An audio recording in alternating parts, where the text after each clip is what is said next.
Vous écoutez La Voix de l'Espérance, une émission qui vous apporte paix, joie, confiance et espérance.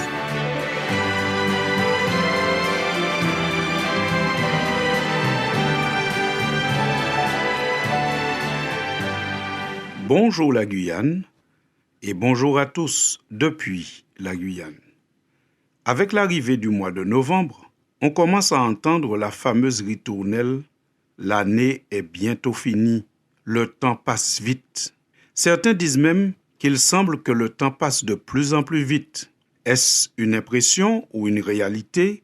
Le débat est ouvert et la question est discutable. D'ailleurs, une même journée va sembler passer très vite pour quelqu'un qui a beaucoup à faire ou qui s'amuse bien, mais très longue pour celui qui est en souffrance et qui attend aux urgences d'être reçu par un médecin.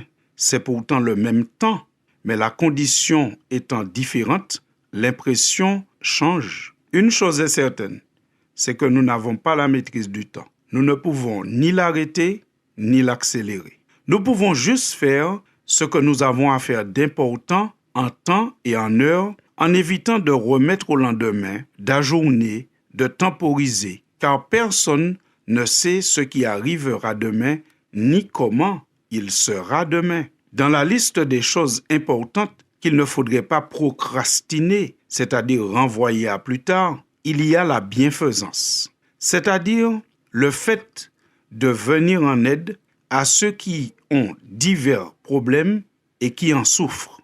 Nous trouvons cette déclaration dans le livre des Proverbes au chapitre 3 et au verset 27. Ne refuse pas un bienfait à celui qui y a droit quand tu as le pouvoir de l'accorder. Ne dis pas à ton prochain, va et reviens, demain je donnerai, quand tu as de quoi donner. La bienfaisance est donc une manifestation incontournable de la foi, une manifestation qu'il ne faudrait pas procrastiner. Quand on peut donner, on doit donner sans dire à l'autre « reviens demain ». Nous devons y penser maintenant parce que, comme nous l'avons dit, le temps passe vite. Pensons-y déjà maintenant, alors que la société met le cap sur la prochaine grande fête qui est Noël. Que pourrions-nous faire pour égayer la vie d'une personne en cette fin d'année? On pourrait déjà se préparer à soutenir une personne ou un foyer, ou encore soutenir une des nombreuses associations caritatives de la place qui se proposent d'apporter un peu de chaleur à des personnes en difficulté alors que la fin de l'année se profile. Nous ne pouvons pas nous dire hommes de foi ou simplement des humains bienveillants sans penser à aider les autres, sans planifier de faire du bien aux autres. L'apôtre Jacques, qui était un disciple de Jésus, dit ceci dans le 2e chapitre de son livre. « Mes frères, que sert-il à quelqu'un de dire qu'il a la foi s'il n'a pas les œuvres? La foi peut-elle le sauver? Si un frère ou une sœur sont nus et manquent de nourriture de chaque jour, et que l'un d'entre vous leur dise « Allez en paix, chauffez-vous et rassasiez-vous », et que vous ne leur donniez pas ce qui est nécessaire au corps, mais à quoi cela sert-il? Autrement dit, à quoi sert une foi qui ne vient pas en aide aux misérables, à ceux qui confrontent la misère? Ce n'est pas la seule mention de la nécessité absolue de la charité dans la Bible. Par exemple, dans l'Épître aux Hébreux, nous lisons ceci au chapitre 13. « Par Christ, offrons sans cesse à Dieu un sacrifice de louange, c'est-à-dire le fruit de lèvres qui confesse son nom. » Nous voyons donc ici très clairement que la parole de Dieu invite les croyants à chanter les louanges de Dieu. Mais le texte se poursuit en disant « Et n'oubliez pas la bienfaisance et la libéralité, car c'est à de tels sacrifices que Dieu prend plaisir. » Fin de citation. Je vous rappelle que ce passage se trouve dans l'Épître aux Hébreux au chapitre 13, versets 15 et verset 16. Nous avons bien compris ici que le chrétien se reconnaît non seulement parce qu'il chante les louanges de Dieu, mais parce qu'il n'oublie pas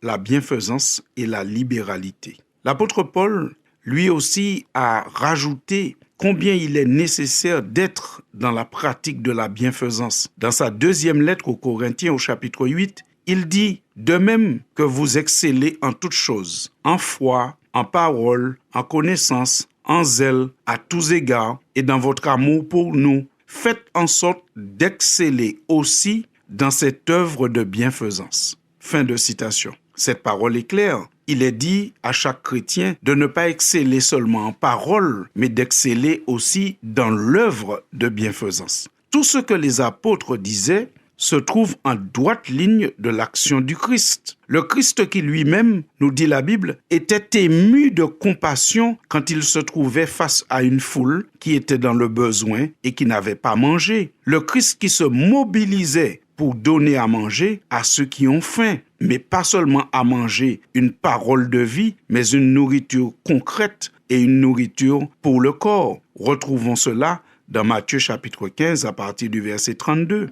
Jésus a toujours enseigné à ses disciples de faire de bonnes œuvres. Notamment en Luc 14, versets 12 à 14, il dit « Lorsque tu donnes à dîner ou à souper, n'invite pas tes amis, ni tes frères, ni tes parents, ni des voisins riches, de peur qu'ils ne t'invitent à leur tour et qu'on ne te rende l'appareil. Mais lorsque tu donnes un festin, invite des pauvres, des estropiés, des boiteux, des aveugles, et tu seras heureux de ce qu'ils ne peuvent pas te rendre l'appareil, car elle te sera rendue à la résurrection des justes. » Parole du Christ. Parole du Christ donc qui nous invite à pratiquer la libéralité, la bienfaisance, à ne pas seulement se retrouver avec des personnes qui nous ressemblent, qui ont notre condition et qui pourraient nous rendre tout ce qu'on pourrait leur donner. Si donc, en cette perspective de fin d'année, vous prévoyez de faire des cadeaux, des dons, n'oubliez pas de donner à ceux qui ne pourront jamais vous rendre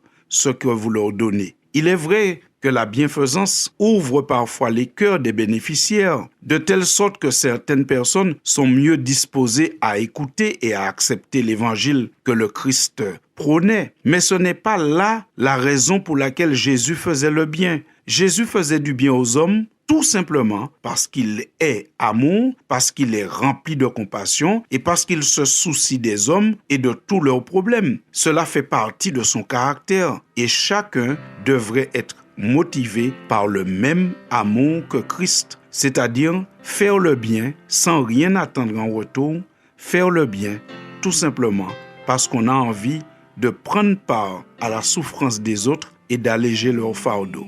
Que Dieu aide chacun de nous à préparer dès maintenant ce que nous pourrions offrir à des personnes en difficulté dans la perspective des fêtes de fin d'année. À bientôt, chers auditeurs. Que me vaudrait cet avantage si je n'ai pas l'amour, je ne suis rien. Si je n'ai pas l'amour,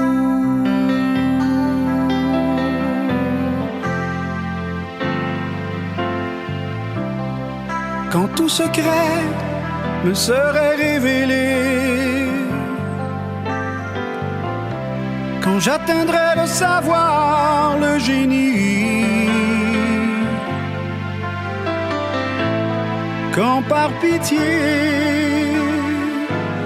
je donnerai mes biens. Si je n'ai pas l'amour, je ne suis rien. Si je n'ai pas l'amour.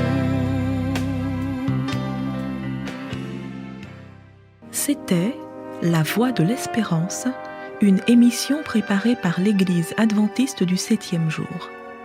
Si vous désirez avoir une copie de la causerie d'aujourd'hui, demandez-la. Elle vous sera donnée gracieusement.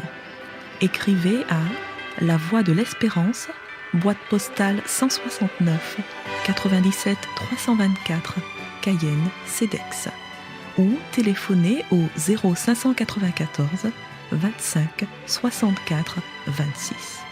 Merci chers auditeurs et à bientôt.